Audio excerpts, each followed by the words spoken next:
Hello friends, स्वागत है आपका अपने चैनल हिस्ट्री हाईलाइट में। फ्रेंड्स, केवीएस पीजीटी हिस्ट्री में आए हुए प्रश्नों का ये है पार्ट 3। अगर आपने पार्ट 1 और 2 नहीं देखा है तो इस वीडियो के बाद आप जरूर देख लीजिएगा। अगर आप पार्ट 1 और 2 और 3 तीनों को देखते हैं तो लगभग तीनों पार्ट को मिला के 75 क्वेश्चंस लगभग मैंने आंसर की दी है 75 प्रश्नों की।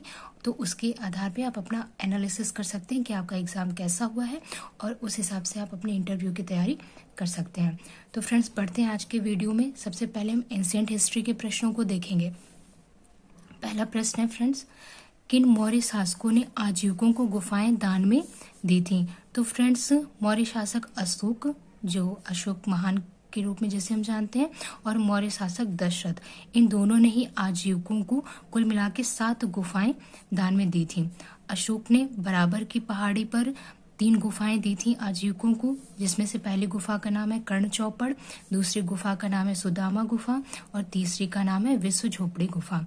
इसी तरह दशरथ ने भी बराबर की पहाड़ी पर आजीविकों को एक गुफा दान में दी थी जिसका नाम है लोमश ऋषि, और नागार्जुनी पहाड़ी पर 3 गुफाएं और दान में दी थी, जिसमें से एक का नाम है गोपिका गुफा, दूसरा है वडथिका गुफा और तीसरी है बह्यक गुफा। नेक्स्ट क्वेश्चन, महाभारत का संकलन कितने चरणों में हुआ? तो फ्रेंड्स, महाभारत का संकलन जो है ये 3 चरणों में पूरा हुआ था। प्रथम चरण में महाभारत में केवल 8800 श्लोक थे और इसे जय संहिता के नाम से जाना जाता था। द्वितीय चरण में महाभारत में 24,000 श्लोक हो गए और इसे भारत के नाम से जाना जाता था। तीसरे चरण में इसमें कुल मिला के 1 लाख श्लोक हो गए और इसे अब महाभारत कहा जाने लगा। नेक्स्ट क्वेश्चन फ्रेंड्स, ये जो नेक्स्ट क्वेश्चन है ये कथन और कारण पे आधारित है। ऐसे प्रश्नों को टैकल करना थोड़ा सा मुश्किल होता है। ये पूरी तरह से आपकी समझ पे, आपके अंडरस्टैंडिंग पे बेस्ड होते हैं। तो इस प्रश्न के लिए मैं 100% नहीं कहूँगी कि इसका जो मैं आंसर दूंगी वो एग्जैक्ट केवीएस के हिसाब से एकदम राइट ही होगा। हो सकता है कि इस प्रश्न का उत्तर केवीएस शायद उससे कुछ और हो सकता है दूसरा ही आंसर हो। तो इस प्रश्न को लेके आप थोड़ा सा आप देख लीजिएगा अपनी समझ पे भी, है ना। तो इसमें दिया हुआ था कथन कि हड़प्पा सभ्यता में उन्नत जल प्रबंधन का साक्ष्य मिलता है। ठीक है, ये बात तो सच है कि हड़प्पा में उन्नत जल प्रबंधन का साक्ष्य मिलता है। ठीक है, कारण दिया था कि मोहनजोदड़ो में अनेक कुएं थे। ये भी कथन सही है कि अनेक कुएं मोहनजोदड़ो में मुझे लग रहा है कि हर दूसरे या तीसरे मकान पे एक कुआं था, मतलब जो अनुपात था वो इस तरह से था। तो मोहनजोदड़ो में अनेक कुएं थे, ये कारण भी सही है। तो अगर देखा जाए जल प्रबंधन को, अब इन्होंने पता नहीं किस तरह से जल प्रबंधन को, मतलब ये वर्ड थोड़ा सा कंफ्यूजन है, क्योंकि अगर जो जल की व्यवस्था देखी जाए तो मोहनजोदड़ो में जल की व्यवस्था बहुत अच्छी थी।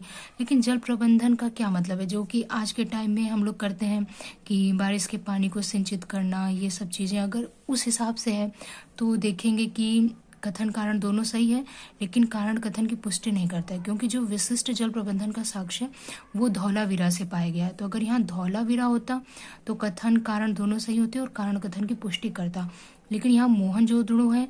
तो अब जल प्रबंधन ये इन्होंने क्या माना है, केवीएस ने जल प्रबंधन का क्या अर्थ माना है, ये तो इनके आंसर की पे ही डिपेंड करेगा। ठीक है, अगला जो प्रश्न है, निम्नलिखित में से कौन सही नहीं है? तो फ्रेंड्स, इसमें वैदिक सभ्यता में जो 4 पुरुषार्थ होते हैं, धर्म अर्थ काम मोक्ष, इसमें से एक, चारों में से एक कोई हटा दिया गया था। ये 4 ऑप्शंस में से कोई एक ऑप्शन नहीं था पेपर में, और जो नहीं था वही इसका आंसर था। ठीक है, क्योंकि ये 4 होते हैं पुरुषार्थ और इसमें से एक नहीं दिया हुआ था, यहाँ पे कुछ और दे दिया गया था। इसके बाद फ्रेंड्स है नेक्स्ट क्वेश्चन, ये सीक्वेंस लगाने के लिए आया हुआ था। तो सीक्वेंस देखेंगे, सबसे पहले पढ़नी थे। पढ़नी जो है ये 5वीं शताब्दी ईसा पूर्व से संबंधित है और इन्होंने संस्कृत व्याकरण की पुस्तक इन्होंने लिखी थी। इसी में इन्होंने माहेश्वर सूत्र दिया है, जो आज तक पढ़ाया जाता है संस्कृत के विद्यार्थियों को। इसके बाद खारवेल की बात करें, खारवेल का जो टाइम पीरियड है ये प्रथम शताब्दी ईसा पूर्व है। इसमें क्या है कि खारवेल के बारे में जानने का जो हमारा स्रोत है ना, हाथी गुफा अभिलेख।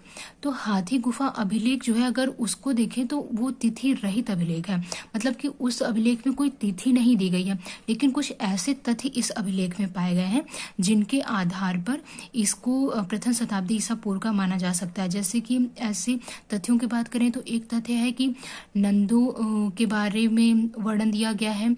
नंदों की जो सिंचाई के लिए निर्मित बनवाई गई एक तनसुली नहर का वर्णन किया गया है। और इसमें जो सातवाहन वंश का जो एक राज्य था, मतलब सातवाहन वंश का एक जो नगर था, मुसिक नगर या असिक नगर, उस पर खारवेल ने आक्रमण किया था, ऐसा इस हाथी गुफा अभिलेख में विवरण मिलता है। तो इस आधार पे जो इसका टाइम पीरियड है खारवेल का, ये 100 BC के आसपास मतलब माना जाता है। प्रथम शताब्दी ईसा पूर्व माना जाता है, क्योंकि सातवाहनों का जो टाइम है वो इसी के आसपास है, तो ये माना गया है। इसके बाद खारवेल के हाथी गुफा अभिलेख के बारे में एक चीज मैं ये बताऊंगी कि ये भारत में प्राप्त हुई प्राचीनतम प्रशस्ति का उदाहरण है। जैसे प्रयाग प्रशस्ति है ना, उस तरह से, लेकिन ये प्राचीनतम है, प्राचीनतम प्रशस्ति का उदाहरण है हाथी गुफा अभिलेख। इसके बाद विक्रम संवत। विक्रम संवत जो है ये 58 ईसा पूर्व से संबंधित है। वेनसोंग के बारे में तो हमें सब को ही पता है कि 636 ईसा पूर्व में ये हर्षवर्धन के काल में आया था, 7वीं सदी में, और ये 16 वर्षों तक ये भारत में रहा था। और इसकी जो रचना है वो उसका नाम सीयू की है। इसके बाद नेक्स्ट क्वेश्चन भी ये सीक्वेंस का ही क्वेश्चन था, नेक्स्ट वाला भी। इसमें 4 दिए हुए थे पॉइंट: महापाषाण काल, शिल्पाधिकारम, अश्वघोष और दशमलव का प्रथम अभिलेखी साक्ष्य। महापाषाण काल की बात करें तो जो दक्षिण भारत है, दक्षिण भारत में नवपाषाण काल के बाद सीधे महापाषाण काल की स्थिति देखने को मिलती है। और यहाँ पर 1000 ईसा पूर्व से 100 ईसा पूर्व की इसका समय काल निर्धारित किया गया है महापाषाण काल का। शिल्पाधिकारम की अगर बात करें तो ये संगम काल से संबंधित है, और संगम काल का जो रचना काल है ना, उसको 200 ईसा पूर्व से 200 ईस्वी माना गया। मतलब कुल मिला के 4 सदी, मतलब 4 शताब्दियों के अंदर संगम काल की जितनी रचनाएं हैं उनको रखा गया है। तो शिल्पाधिकारम का जो टाइम पीरियड है ये 200 ईस्वी से 250 ईस्वी के लगभग माना गया है। अश्वघोष की बात करें तो जो चतुर्थ बौद्ध संगीति हुई थी, जो कि कुषाण शासक कनिष्क के काल में हुआ था, ये 102 ईस्वी के लगभग इनका समय माना गया। अश्वघोष ने प्रथम जो चतुर्थ बौद्ध संगीति थी उसमें हिस्सा लिया था, तो ये चतुर्थ बौद्ध संगीति का समय 102 ईस्वी है। तो इस तरह से अश्वघोष का समय हम लोग 102 ईस्वी मान सकते हैं। इसके बाद है दशमलव का प्रथम अभिलेखी साक्ष्य। फ्रेंड्स, दशमलव का जो प्रथम अभिलेखी साक्ष्य है ना, ये 1881 में जो पाकिस्तान का पेशावर है वहां पर एक गांव है बछाली गांव से एक पांडुलिपि प्राप्त हुई है, जो कि वैदिक गणित की या भारतीय गणित की प्राचीनतम पांडुलिपि है ना। इसका जो काल है ये 300 से 400 ईस्वी इसका काल निर्धारित किया गया है। कार्बन डेटिंग के आधार पे इसका काल 300 से 400 ईस्वी निर्धारित किया गया है। तो जो बछाली पांडुलिपि है इसी में सबसे पहले दशमलव का अभिलेखी साक्ष्य प्राप्त होता है। तो इस तरह से अगर हम इसको सीक्वेंस लगाएंगे तो सबसे पहले महापाषाण काल आएगा, दूसरे नंबर पे अश्वघोष, तीसरे नंबर पे शिल्पाधिकारम और चौथे नंबर पे दशमलव का प्रथम अभिलेखी साक्ष्य। इसके बाद नेक्स्ट क्वेश्चन देखें, शून्य का प्रथम अभिलेखी साक्ष्य कहाँ से प्राप्त हुआ है? तो फ्रेंड्स, ये ग्वालियर के चतुर्भुज मंदिर से प्राप्त हुआ है। ये जो चतुर्भुज मंदिर है ये भगवान विष्णु को समर्पित है, और इस मंदिर का निर्माण मिहिर भोज, प्रतिहार शासक मिहिर भोज को माना जाता है। निर्माण कराने वाला प्रतिहार शासक मिहिर भोज था। इसके बाद नेक्स्ट क्वेश्चन हम देखेंगे। फ्रेंड, एंशिएंट का एक क्वेश्चन इधर है, एंशिएंट का ये भी एक क्वेश्चन है, ये भी सीक्वेंस के लिए आया था। ये क्वेश्चन सीक्वेंस लगाना था इसमें।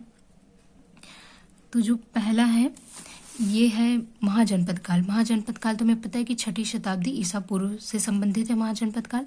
दूसरा है सुदर्शन झील का निर्माण। सुदर्शन झील का जो निर्माण है ये चंद्रगुप्त मौर्य के समय का है सुदर्शन झील का निर्माण। चंद्रगुप्त मौर्य का जो टाइम है वो 322 ईसा पूर्व में वो गद्दी पे बैठा था, तो 322 ईसा पूर्व है। इसके बाद है सातवाहन वंश। सातवाहन वंश का जो टाइम पीरियड है ये प्रथम शताब्दी ईसा पूर्व है।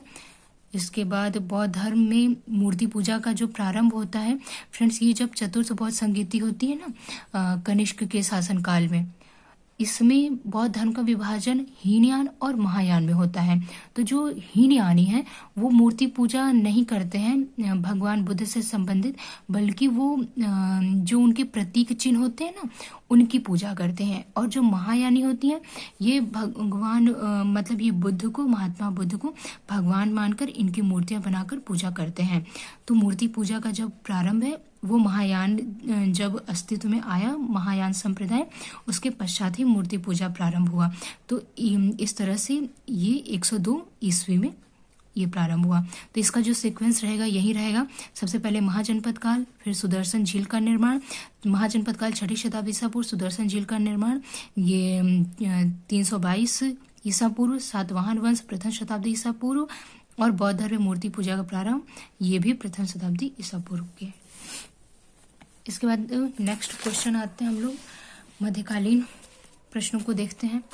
पहला प्रश्न है फ्रेंड्स कि विजयनगर की हजार राम मंदिर से संबंधित निम्नलिखित कथनों पर विचार कीजिए। पहला स्टेटमेंट था कि इसमें फ्रेंड्स स्टेटमेंट 4 स्टेटमेंट थे, लेकिन मुझे 2 ही याद आ रहे हैं और मुझे 2 नहीं याद आ रहे हैं। अगर आपको याद आए तो आप मुझे कमेंट कीजिएगा। अभी मैं 2 के बारे में आपको बता रही हूँ। मंदिर के दीवारों पर रामायण एवं महाभारत के दृश्यों को उकेरा गया है। फ्रेंड्स ये बिल्कुल सही बात है कि जो हजार राम स्वामी मंदिर है ना, उसकी मंदिर के दीवारों पे जो उत्कीर्णन कार्य किया गया है, जिन दृश्यों को उकेरा गया, उसमें से बहुत सारे जो दृश्य हैं वो महाभारत और रामायण से लिए गए हैं। इसके बाद न केवल दीवारों पे बल्कि जो मंदिर के अंदर जो मंडप है ना, उसमें जो रूफ होती है, छत, उस पे भी काफी चटक रंगों से रामायण महाभारत के चित्रों का अंकन किया गया। वो देखने बहुत ही सुंदर लगते हैं, एकदम चटकीले, खूब अच्छे रंगों का प्रयोग करके इनका निर्माण किया गया है। बहुत ही प्यारे लगते हैं देखने में।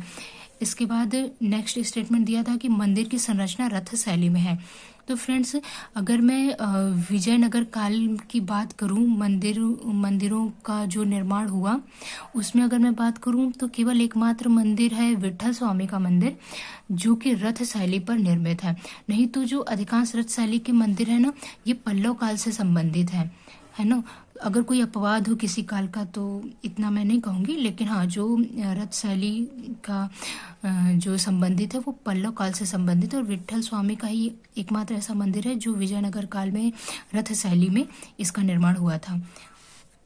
तो इस हिसाब से ये गलत होगा ये ऑप्शन। मुझे लग रहा है इसमें गलत ही शायद पूछा गया था चारों में से, तो यही ऑप्शन इसका गलत था। इसके बाद नेक्स्ट क्वेश्चन है कि शेरशाह ने निम्नलिखित में से किस सड़क का निर्माण नहीं करवाया था। तो फ्रेंड्स इसके ऑप्शन मुझे नहीं याद थे, तो मैं आपको ये बता रही हूँ कि किन 4 सड़कों का निर्माण उसने करवाया था। जो पहली सड़क का निर्माण उसने करवाया था वो लाहौर से बंगाल के सोनार गांव तक जाती थी। फ्रेंड्स यही वो सड़क है जिसको प्राचीन काल में उत्तरापथ कहा जाता था, और शेरशाह के काल में इस सड़क को सड़क ए आजम कहा जाता था, और ये सबसे लंबी सड़क थी। शेरशाह ने जितनी भी सड़कों का निर्माण कराया उसमें से ये सबसे लंबी सड़क थी, और अंग्रेजों के टाइम में इसी सड़क को जीटी रोड भी कहा गया है। आज भी हम लोग जीटी रोड को जानते हैं। इसके बाद जो दूसरी सड़क का निर्माण कराया था इसने आगरा से बुरहानपुर तक कराया था। तीसरी सड़क जो थी आगरा से जोधपुर होते हुए चित्तौड़ तक जाती थी। चौथी सड़क जो थी मुल्तान से लाहौर तक थी। नेक्स्ट क्वेश्चन देखते हैं, निम्नलिखित में कौन मनसबदारी में एक पद नहीं होता था। तो फ्रेंड्स अमीर होता था, मनसबदार होता था, और जितने भी होते थे ना इसमें सारे सभी को मनसबदारी कहा जाता था। जो भी पद पे वो होते थे तो उसमें से कुछ उच्च श्रेणी के होते थे, उनको अमीर, उससे भी उच्च तो अमीर उमरा। तो इस तरह से ये सारे पद होते थे। जो अहदी है, अहदी फ्रेंड्स ये बादशाह के सैनिक होते थे। मुगल काल में अगर हम देखें तो सैनिक 2 प्रकार के होते थे, एक अहदी सैनिक और एक दाखिली सैनिक। जो अहदी सैनिक होता था वो बादशाह के सेवा में रहने वाले सैनिक होते थे और इनकी भर्ती राज्य करता था और ये बादशाह के अंगरक्षक के रूप में भी कार्य करते थे ऐदी सैनिक, और ये बादशाह के ही सेवा में रहते थे। जो दाखिली सैनिक होते थे उनकी भर्ती तो राज्य ही करता था, मतलब बादशाह ही करता था, लेकिन और वेतन भी बादशाह ही देता था उनको, दाखिली सैनिकों को, लेकिन वो मनसबदारों की सेवा में रहते थे और आवश्यकता पड़ने पे मनसबदार उनको बादशाह की सेवा में प्रस्तुत करते थे। इसके बाद नेक्स्ट क्वेश्चन है, तो इसका जो आंसर है वो ऐदी होगा, ऐदी। ठीक है, इसके बाद नेक्स्ट क्वेश्चन है कि कथन कारण पे आधारित है। पूर्व मध्यकाल में नगरों का ह्रास हुआ, कारण दिया गया है व्यापार वाणिज्य का पतन हो गया। तो फ्रेंड्स अगर हम मध्यकाल की जो प्रवृत्ति देखें ना, सामंतवाद का उदय हुआ और व्यापार वाणिज्य का ह्रास हो रहा था। तो ये जो प्रवृत्ति होती है इतिहास में, जब भी व्यापार वाणिज्य का ह्रास होता है तो नगरों का पतन होता ही होता है। अगर हम आज के भी समय में देखें तो नगर को कहते हैं ना कि नगर क्या है, नगर की पहचान क्या है, तो व्यापार वाणिज्य ही नगर की पहचान होते हैं मुख्य रूप से। तो ये दोनों कथन और कारण दोनों सही है और कारण कथन की व्याख्या भी कर रहा है। इसके बाद नेक्स्ट क्वेश्चन देखें तो फ्रेंड्स यहाँ पे 4 वो दिए थे, 4 पॉइंट दिए थे, मुझे 2 ही पॉइंट याद है तो उसी के बारे में आपको बताऊंगी मैं। फ्रेंड्स यहाँ पे एक तो दिया था जमादामी। जमादामी फ्रेंड्स मुगल काल में जमादामी जो था, जो भू राजस्व की जो अनुमानित आय निर्धारित की जाती थी कि इतना भू राजस्व हमें इस वर्ष में प्राप्त होगा, तो जो आय निर्धारित की जाती थी, अनुमानित की जाती थी, उसे जमादामी कहा जाता था। और जो वास्तविक भू राजस्व से आय जो प्राप्त होती थी उसे हासिल कहा जाता था। इसके बाद नेक्स्ट क्वेश्चन देखते हैं। सल्तनत कालीन वजीर के संबंध में निम्नलिखित कथनों पर विचार कीजिए। पहला स्टेटमेंट दिया गया है, प्रारंभ में वजीर सैन्य व्यवस्थापक होते थे। तो फ्रेंड्स ये बिल्कुल सही बात है कि जब प्रारंभ में जब भारत में सल्तनत काल की स्थापना हुई तो चाहे गौरी रहा हो या इल्तुतमिश रहे हो, ऐबक रहे हो, तो इन्होंने इक्ता व्यवस्था ही भारत में लागू की। भू राजस्व के लिए अलग से इन्होंने भारत में आते ही आती व्यवस्था नहीं स्टार्ट कर दी कि भू राजस्व संग्रहण कैसे किया जाएगा, उसके लिए एक अलग व्यवस्था लागू नहीं की। तो जो वजीर होता था, जो सैन्य व्यवस्थापक होता था, यही भू राजस्व का भी मतलब कि ये कार्य देखता था, लेकिन मुख्य रूप से ये सैन्य व्यवस्थापक ही होता था। तो इक्ता के रूप में बांटा गया था। तो जो इक्तादार होते थे वो न केवल अपने क्षेत्र में कानून व्यवस्था की देखरेख करते थे, बल्कि भू राजस्व संग्रहण भी उन्हीं के माध्यम से होता था। तो प्रारंभ में जो वजीर थे ये सैन्य व्यवस्थापक ही होते थे। इसके बाद नेक्स्ट दिया है, 14वीं शताब्दी में वजीर का मुख्य कार्य राजस्व विभाग से संबंधित कर दिया गया। फ्रेंड्स देखेंगे सबसे पहले जो बलबन था, इसने वजीर और जो सैन्य विभाग का प्रमुख होता था उसके पद को अलग कर दिया, वजीर से अलग करके दीवाने अर्ज विभाग की स्थापना बलबन ने की थी। इसके बाद हम देखेंगे कि फिरोज तुगलक के काल में जाके जो भू राजस्व संबंधित विभाग जो था उसकी संरचना मतलब बहुत ही विधिवत ढंग से की गई। तो ये भी स्टेटमेंट सही है। इसके बाद नेक्स्ट स्टेटमेंट है कि फिरोज का जो वजीर था खाने जहां दक्षिण का तैलंग ब्राह्मण था। ये भी स्टेटमेंट सही है। जो फिरोज का वजीर था ना, खाने जहां तेलंगानी, ये सल्तनत काल का सबसे अधिक वेतन पाने वाला वजीर था। इसको फिरोज 13 लाख टंका आय मतलब तनख्वाह देता था, 13 लाख टंका तनख्वाह देता था। और कहा जाता है कि फिरोज के शासनकाल में जो हम देखते हैं कि बहुत अच्छा शासनकाल है, तो उसका एक बहुत बड़ा हाथ इसमें खाने जहां तेलंगानी का है, इसके वजीर का। और इसके बाद जब खाने जहां तेलंगानी की मृत्यु हो गई ना, तो इसका जो पुत्र था जूना खां, उसी को फिरोज खाने जहां द्वितीय की उपाधि देकर अपना वजीर बनाया था। और जब फिरोज तुगलक की मृत्यु हो गई तो उत्तर तुगलक काल में खाने जहां तेलंगानी ने द्वितीय ने किंग मेकर की भूमिका निभाई। ये भी स्टेटमेंट सही है। तो इस तरह से देखा जाए तो ये चारों ही स्टेटमेंट सही है। इसके बाद नेक्स्ट क्वेश्चन देखते हैं। फ्रेंड्स मुझे इसमें ये मिलान के लिए आया था और इसमें मुझे 3 ही अभी याद है, एक मुझे नहीं याद है ना। तो अगर ये 3 आपके सही होंगे तो चौथा भी आपका सही होगा। इस तरह से आप देख लेना। तो पहला था मोतमिद खां। जो मोतमिद खां ने जो पुस्तक लिखी उसका नाम था इकबाल नामा जहांगीरी। ये जहांगीर के काल से संबंधित है और मोतमिद खां ने ही ये स्टेटमेंट लिखा है, प्रसिद्ध स्टेटमेंट, कि जहांगीर कहता था कि मैंने बादशाहत नूरजहां को दे दी और मुझे एक सेर शराब और आधा सेर गोश्त के अतिरिक्त और कुछ नहीं चाहिए। ये मोतमिद खां ने लिखा है। इसके बाद कजवीनी की बात करें तो ये पातशाहनामा से संबंधित था। पातशाहनामा जो है ये शाहजहां के काल में लिखी गई पुस्तक थी और शाहजहां के शासनकाल के ऊपर ही ये पुस्तक लिखी गई थी। शाहजहां ने सबसे पहले कजवीनी को पातशाहनामा लिखने के लिए नियुक्त किया था कजवीनी को, लेकिन कजवीनी को किसी कारणवश से फिर शाहजहां ने हटा दिया और इसके बाद ये कार्य इसने मतलब पातशाहनामा को लिखने का कार्य शाहजहां ने हामिद लाहौरी को सौंपा। हामिद लाहौरी की भी कुछ समय बाद जब मृत्यु हो गई तो उसका एक शिष्य था वारिस, तो वारिस को ये कार्य सौंपा शाहजहां ने और अंतिम रूप से जो पातशाहनामा है उसको पूर्ण किया था वारिस ने। तो पातशाहनामा से 3 राइटर्स जुड़े हैं, कजवीनी, हामिद लाहौरी और वारिस। ये तीनों चीजें आप याद रखिएगा। इसके बाद नेक्स्ट जो है ये है साकी मुस्तैद खां। साकी मुस्तैद खां ये जो औरंगजेब के शासनकाल से संबंधित है और इन्होंने मासिर आलमगीरी लिखी थी। इस पुस्तक को अर्ध सरकारी पुस्तक भी कहा गया है और इसी पुस्तक में साकी मुस्तैद खां ने सतनामी विद्रोह का वर्णन किया है। सतनामियों के विद्रोह को दबाने के लिए जो मुगल सेना भेजी गई थी ना, जो उस विद्रोह को दबाते समय सतनामियों ने जो प्रतिरोध किया, जो लड़ाई हुई दोनों दलों में, उस लड़ाई की तुलना साकी मुस्तैद खां ने की है कि सतनामियों ने महाभारत के जैसा तांडव जैसा दृश्य उन्होंने उपस्थित किया था। ऐसा इन्होंने साकी मुस्तैद खां ने लिखा हुआ है। इसके बाद नेक्स्ट क्वेश्चन देखें तो ये है कि अंग्रेजों को बंगाल कब प्राप्त हुआ था। फ्रेंड्स, अंग्रेजों को बंगाल जो है 1764 में जो बक्सर का युद्ध हुआ, 22 अक्टूबर 1764 को जो बक्सर का युद्ध हुआ, इसमें क्या हुआ था कि जो बंगाल से नवाब भाग गया था नवाब कासिम क्यों, और जो इसके बाद जो बंगाल का नवाब था शुजा-उद-दौला और जो मुगल बादशाह था शाह आलम द्वितीय, इन तीनों ने ही मिलके ये बक्सर का युद्ध लड़ा था अंग्रेजों के विरुद्ध। लेकिन तीनों की सम्मिलित सेनाएं अंग्रेजों के विरुद्ध हार गईं और इसके पश्चात रॉबर्ट क्लाइव को इंग्लैंड से भेजा गया था ताकि आप हारे हुए पक्ष के साथ संधि करें और भारत में एक अच्छी व्यवस्था, अंग्रेजों के हित में जो व्यवस्था हो उसे स्थापित करें।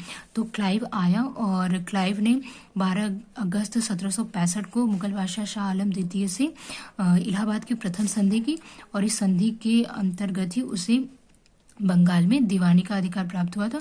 तो उसके बाद तो अगर देखा जाए तो वास्तविक शासन तो अंग्रेजों को ही हाथ में आ गई थी बंगाल की, और नवाब तो केवल मुखौटा मात्र था। बंगाल का नवाब जो उस समय था नजमुद्दौला।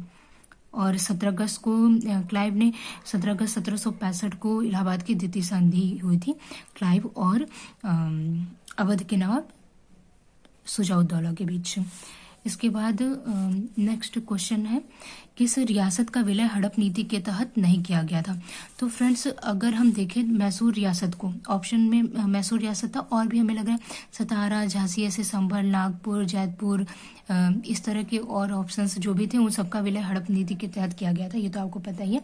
जो नहीं किया गया था ये मैसूर है, इसलिए क्योंकि 1799 में जो वेलजली था उसके समय में टीपू सुल्तान ने अंग्रेजों के विरुद्ध लड़ाई लड़ी थी। चतुर्थ आंग्ल मैसूर युद्ध में टीपू सुल्तान की मृत्यु हो जाती है 1799 में।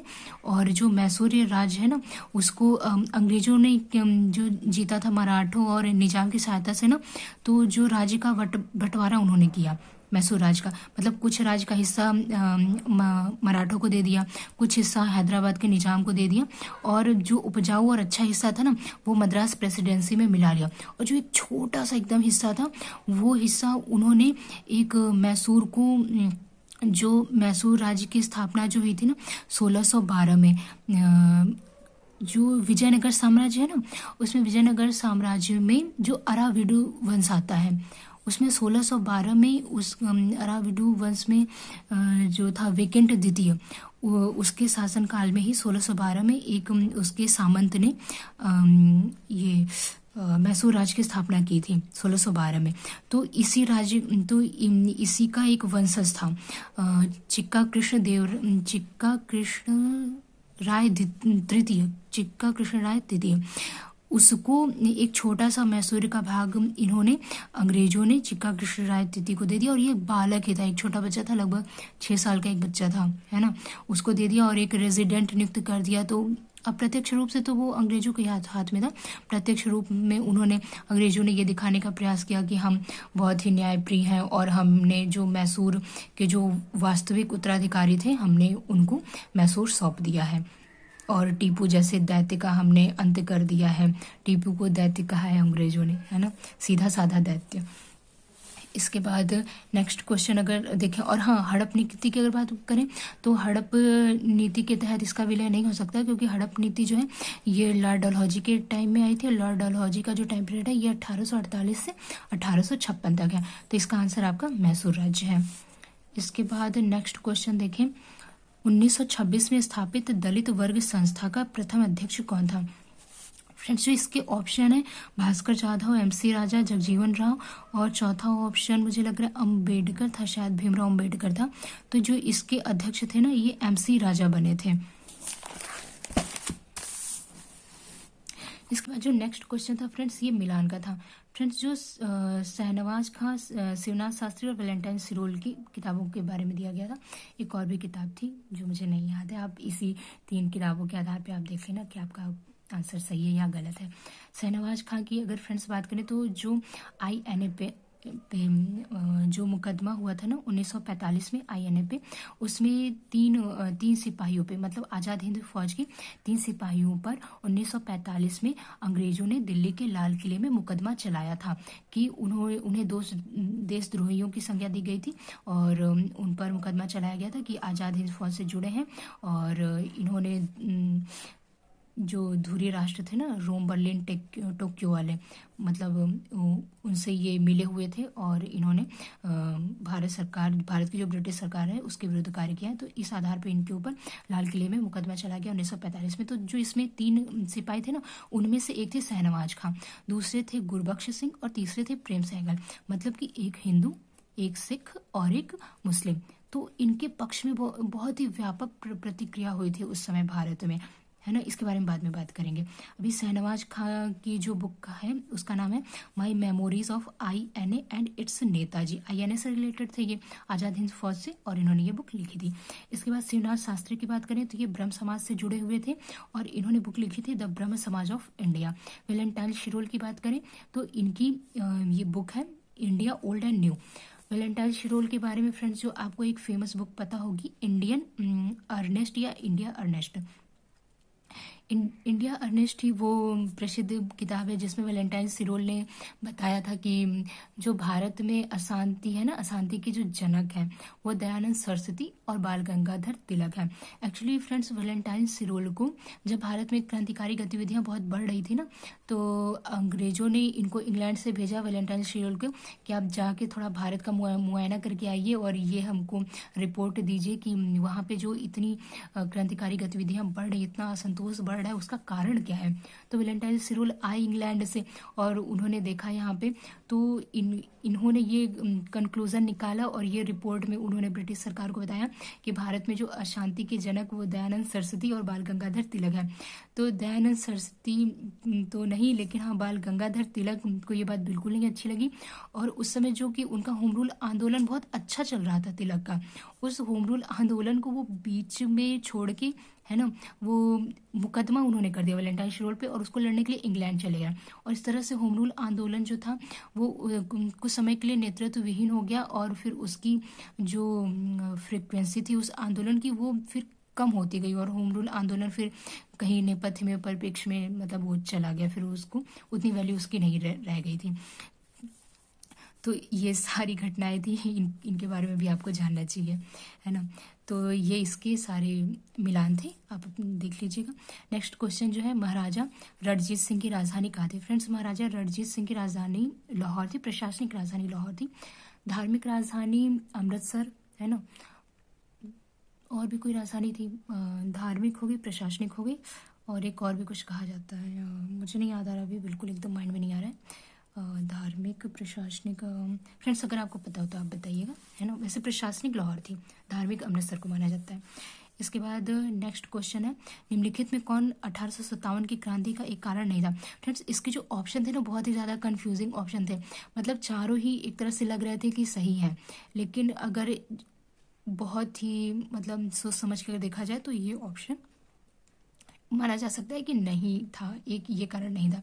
दिया था कि ईसाई धर्म प्रचारकों द्वारा सैनिकों को उकसाया गया। तो फ्रेंड्स ईसाई धर्म प्रचारक सैनिकों को उकसाएंगे क्यों? क्योंकि वो तो खुद ही अंग्रेजी सत्ता के पक्ष में है, तो वो क्यों सैनिकों को उकसाएंगे कि आप जाओ अंग्रेजों के विरुद्ध, आप आंदोलन करो, क्रांति करो। तो ये ऑप्शन ही सही है इसका। इसके बाद नेक्स्ट क्वेश्चन है कि अंग्रेजों ने 1834 में अनुबंधित मजदूरी प्रारंभ की। कारण दिया गया है वे 19वीं शताब्दी के अकालों से लोगों को राहत दिलाना चाहते थे। फ्रेंड्स अगर अंग्रेजों की बात करें, 1834 की बात करें, तो 1833 में जो ईस्ट इंडिया कंपनी थी ना, उसका एकाधिकार व्यापार से पूरी तरह हटा लिया गया। 1813 में व्यापारिक एकाधिकार ईस्ट इंडिया कंपनी का हटाया गया था, किंतु चीन और चाय पर उनका व्यापारिक एकाधिकार अभी भी बना हुआ था। लेकिन 1833 का जो एक्ट आया था उसमें ईस्ट इंडिया कंपनी से मतलब सारा ही एकाधिकार ले लिया गया था, और अब इंग्लैंड से कोई भी व्यापारी आके भारत में व्यापार कर सकता था। तो ये यहाँ से पूंजीवादी चरण की शुरुआत होती है भारत में। यहाँ पर जो अंग्रेज आए यहाँ पर, इन्होंने यहाँ पर बागानों की स्थापना की और मजदूरों को भर्ती किया। ठीक है, तो ये जो कथन दिया गया ये बिल्कुल सही है।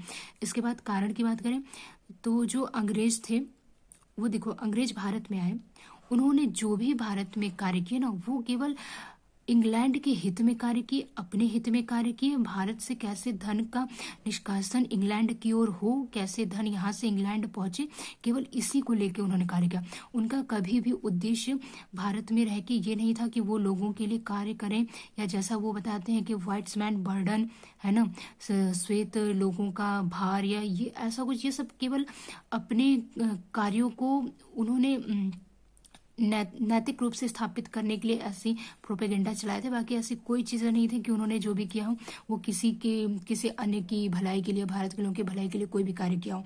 तो ये जो कारण है ये बिल्कुल गलत है। तो इसका ये कथन तो सही है लेकिन कारण गलत है। इसके बाद नेक्स्ट क्वेश्चन है, ये भी सीक्वेंस के लिए आया था। इसमें मुझे 3 याद थे, दास प्रथा पर प्रतिबंध, सती प्रथा पर रोक और धर्म परिवर्तन के पश्चात संपत्ति पर अधिकार बने रहना, है ना। और कमेंट बॉक्स में ये भेजा था किसी ने कि विधवा पुनर्विवाह एक ऑप्शन था, तो मुझे तो नहीं याद है, लेकिन अगर भेजा है तो मैं उस हिसाब से इसका सीक्वेंस बता रही हूँ। तो पहला था सती प्रथा पर रोक। 1829 में फ्रेंड्स सती प्रथा पर रोक लगाई गई थी लॉर्ड विलियम बेंटिंग के टाइम में, तो ये आपका पहला होगा। फिर आता है दास प्रथा पर प्रतिबंध। 1833 का जो चार्टर एक्ट था ना, उसी में दास प्रथा पर प्रतिबंध के लिए कहा गया था, किंतु ये अमल में 1843 में लाया गया था अमल में, और ये लॉर्ड एलन बरो के टाइम पे 1843 में अमल में लाया गया था। इसके बाद है धर्म परिवर्तन के पश्चात संपत्ति पर अधिकार बने रहना। फ्रेंड्स ये इसको लेक्स लॉ की अधिनियम कहा जाता था और लेक्स लॉ की कानून कहा जाता था। लेक्स लॉ की कानून 1850 में लॉर्ड डलहौजी के टाइम में लाया गया था।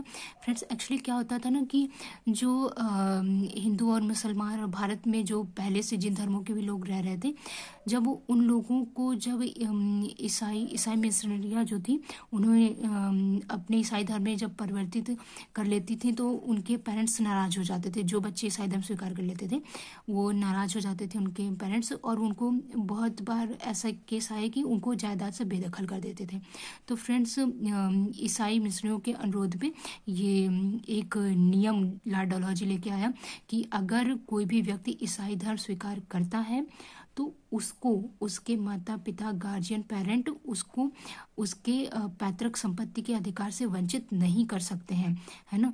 तो इसी को लेक्स लॉ की कानून कहा गया। ये 1850 में आया था। फिर विधवा पुनर्विवाह जो है ये 1856 में आया था, और विधवा पुनर्विवाह के लिए सबसे बड़ा रोल निभाया था ईश्वरचंद विद्यासागर ने। तो फ्रेंड्स इसका सीक्वेंस हो गया आपका, सती प्रथा सबसे पहले आएगा, फिर दास प्रथा पर रोक, फिर लैक्स लॉ के अधिनियम, और इसके बाद विधवा पुनर्विवाह। नेक्स्ट क्वेश्चन अगर देखें फ्रेंड्स, तो एक क्वेश्चन था कि निम्नलिखित में कौन से संघर्ष समानांतर थे, वैकल्पिक नहीं। फ्रेंड्स गदर आंदोलन की बात करें तो ये 1913 में था। सविनय अवज्ञा आंदोलन जो है ये 1930 में था। अब बात करते हैं नौसेना विद्रोह और आईएनए की सिपाहियों पर मुकदमा। फ्रेंड्स जो आज़ाद हिंद तो फौज, इंडियन नेशनल आर्मी थी ना, आज़ाद हिंद फौज के जो सिपाही थे, अभी मैंने आपको बताया था 3 सिपाही कौन कौन से, शाहनवाज खां, गुरबख्श सिंह और प्रेम सहगल, एक हिंदू, एक मुसलमान और एक सिख, तीनों पर मुकदमा चलाया ब्रिटिश सरकार ने, क्योंकि इनका कसूर ये था कि आज़ाद हिंद फौज के ये सिपाही थे, बस इनका इतना ही कसूर था, और ये भारत की आज़ादी के लिए इन्होंने काम किया था, बस इतना इनका कसूर था। उसको लेके इनको देशद्रोही करार दिया ब्रिटिश सरकार ने, और इन पर दिल्ली के लाल किले में ऐतिहासिक मुकदमा चलाया गया। ये ऐतिहासिक इसलिए हुआ ये मुकदमा क्योंकि इसके विरोध में भारतीयों में, भारतीय जनमानस में एक व्यापक प्रतिरोध हुआ, व्यापक लोगों की भावनाएं उभरी, न केवल हिंदुओं की, मुसलमानों की और सिखों की, व्यापक इसका विरोध किया गया इस मुकदमे का, और इस सिपाहियों को जो सजा दी जानी थी वो उसका व्यापक इन्होंने मतलब विरोध किया भारतीय लोगों ने। जनमानस में मतलब सड़कों पे उतर आए लोग, लाल किलों के बाहर मतलब हजारों की संख्या में भीड़ होती थी। लोग जब इसकी सुनवाई होती थी इस मुकदमे की तो हजारों की संख्या में लोग खड़े होके विरोध करते थे, है ना, कि सिपाहियों को, आज़ाद हिंद फौज के सिपाहियों को आज़ाद करो, इस तरह के नारे बहुत लगते थे। और अंततः इनको आज़ाद हिंद फौज के सिपाहियों पर इनको सजा इनको सुनाई गई। ठीक, ये घटना है नवंबर 1945 की। इसके बाद नौसेना विद्रोह जो है इसके नवंबर के कुछ ही महीने बाद फरवरी 1946 में नौसेना विद्रोह हुआ। नौसेना विद्रोह जो प्रारंभ हुआ ये INS तलवार से बम्बई में प्रारंभ हुआ था, और ये फिर धीरे धीरे बढ़ गया था, और ये पंजाब के भी कुछ क्षेत्रों में ये मतलब और भी कई जगह पे ये विद्रोह प्रारंभ हो गया था नौसेना में ही। तो ये विद्रोह जो प्रारंभ होता है ये हुआ था कि जो खराब सेवा शर्तें थी, भारतीय जो सैनिक होते थे उनको उनके लिए जो सेवा शर्तें थी वो काफ़ी गृह कंडीशन की खराब होती थी, उसको लेके ये विद्रोह शुरू हुआ। लेकिन जब इस विद्रोह को दबाने की बात हुई और लोग बात कर निकले गए, सरदार पटेल और जिन्ना गए थे ये नौसेना विद्रोह में बात करने के लिए। इनको सरकार ने भेजा था, जिन्ना को और सरदार पटेल को भेजा था कि आप जाके सिपाहियों को समझाइए। तो जब इन्होंने बात की थी तो नौसेना का जो विद्रोह था, इनके सिपाहियों की एक मांग ये भी थी कि जो आज़ाद हिंद फौज के सिपाही हैं तीनों, उनको जो सजा सुनवाई गई है उसको वापस लिया जाए, है ना। ये इनकी मांग थी नौसेना के विद्रोहियों की। जबकि का कारण जो था प्रारंभ इस कारण से नहीं हुआ था, प्रारंभ दूसरे कारण से हुआ था, लेकिन ये भी इनके अंदर एक गुस्सा था कि आप उन सिपाहियों पे आप कैसे आप हमारे देश के उन सिपाहियों को एक कड़ी सजा सुना सकते हैं जो इनका केवल और केवल एक मात्र जो अपराध है वो है देशभक्ति, आप नहीं सुना सकते हैं। तो अंत में ब्रिटिश सरकार को झुकना पड़ा और आज़ाद हिंद फौज के सिपाहियों पर जो मुकदमा था सजा भी सुना दी गई थी। उसके पश्चात भी इनको ये वापस सजा पलटनी पड़ी थी और इनको आज़ाद हिंद फौज के तीनों ही सिपाहियों को इनको बाइज्जत बरी करना पड़ा था। तो फ्रेंड्स ये एक बहुत ही ऐतिहासिक मुकदमा है और भारत के इतिहास में बहुत ही प्राउड मूवमेंट है ना।